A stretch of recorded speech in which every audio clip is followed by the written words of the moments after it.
Hey guys, how you doing today? It's me, Kelly. This is just quick to answer TM, and I'm not sure if TM is female or male, so I apologize. But they left a comment about using white school glue as glaze, which I have a video on. And a couple people have asked me about that, and also about the crackle. So let's just start with the crackle. A few people have asked about it, and it is not a sticky. I don't know what you guys have done differently than I have. I've mentioned before that depending on where you're at, your humidity, and all that kind of stuff, it can, it can have a tendency to change how things work for you compared to maybe me. So this is crackle, and as you can see, it's not sticky or anything. Perfectly fine.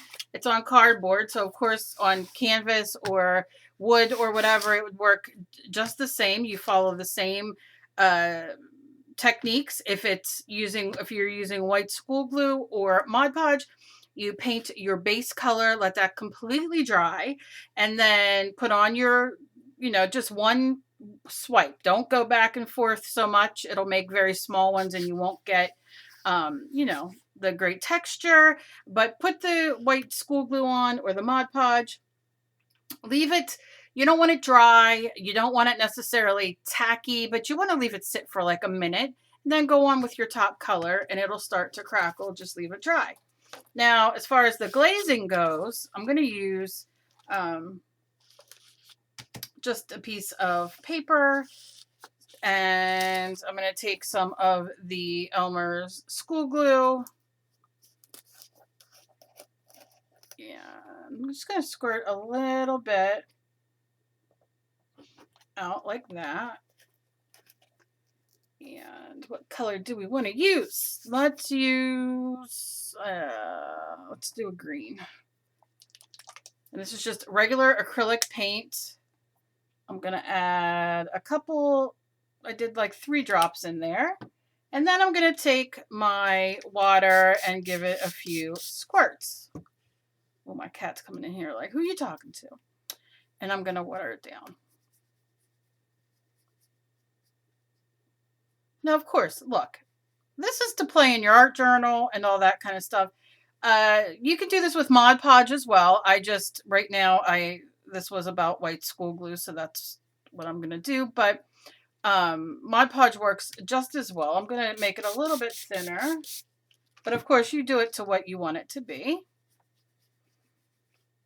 If you can get glazing medium, by all means, do so.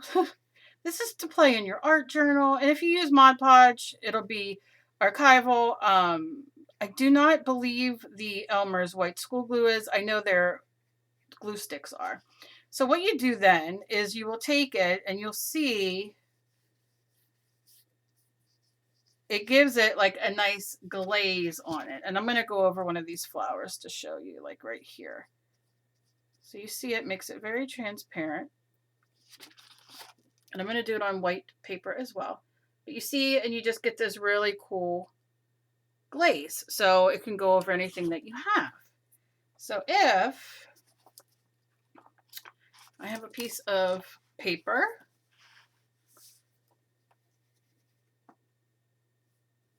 and I'm going to glaze it.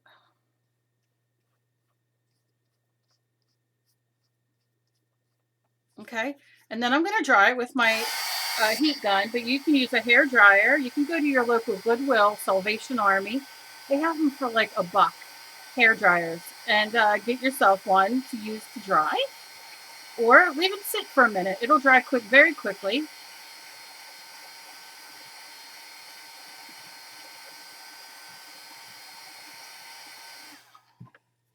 And that's dry. My goodness, my camera is being really weird with the lights. Let's see if it focuses, if it's better. No. Oh, good goodness. You know, when it's sunny outside and it comes in my window. All right. I don't know what is giving me that color, but okay, anyway. So now we're going to go on with a second coat. And I'll only go halfway so you can see.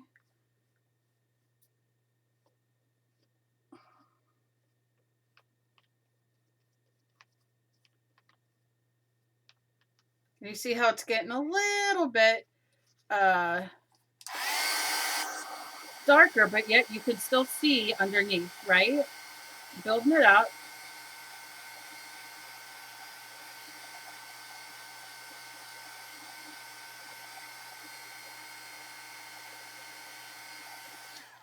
Now this is great to do if you are painting and you want your, going one more time, and you want your paint to be, you know, to kind of have glazes over them, to be transparent, right? Because a lot of times our paints are very opaque, which means that you can't really see, you know, through them like you can transparency. So you can make them very transparent this way.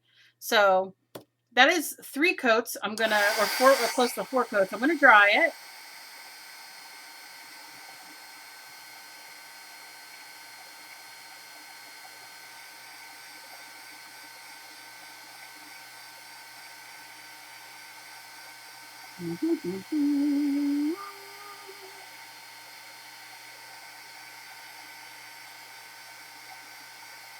Okay, there you go. Yeah. So you can see, that's a really bright color. I don't know why it's coming up that bright, but you can definitely see how much darker it is than the other. Maybe my white balance is a little off there. Black and white.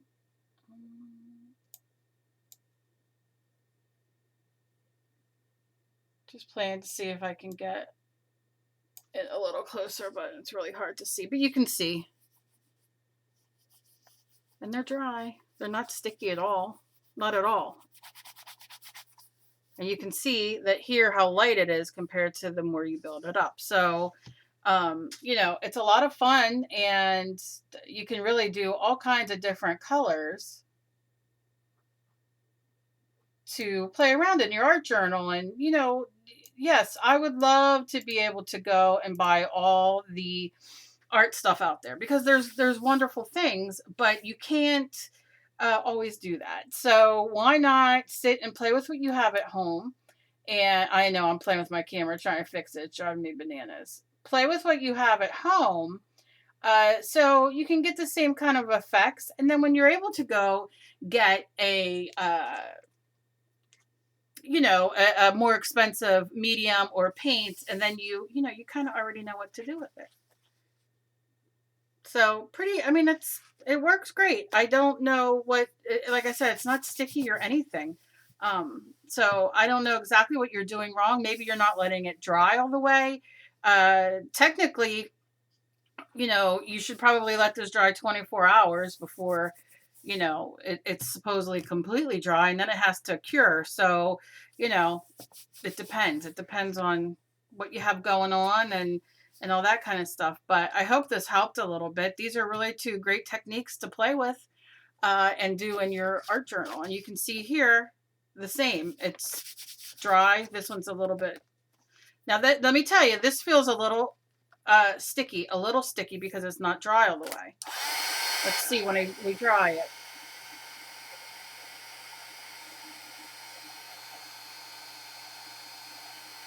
I'm always about finding things that you can play with at home that, you know, you can get similar looks. Of course, I want golden and Liquitex and all that kind of thing, but, you know, not everybody makes it.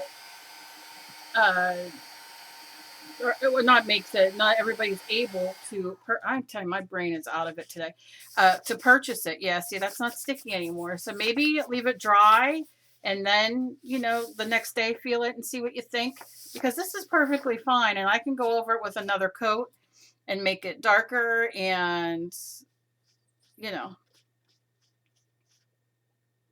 and you can still see the flower underneath. And let me tell you a little trick. You see how I have the scrapbook paper? Well, you know, sometimes I'm not a very good drawer. That's why I love mixed media for myself. But now, you know, you can kind of go in and paint like you're using it in a coloring book. Maybe you have some really cool scrap paper that you've seen, scrapbook paper, and you can go in and now paint it and stay in the lines. And, you know, I mean, so it's a lot of fun to do this. So I hope this helped. And any more questions, please ask. I'm trying to go through all my questions and answer and everything like that. I've been a little MIA, but trying to do a little bit at a time. So as always, please be kind to each other. You never know what battle somebody else is fighting. I love you guys. I hope this helped. Any questions, as always, please leave them down below. I will do my best to get back to them. And I love you guys so much. I'll see you soon. Bye.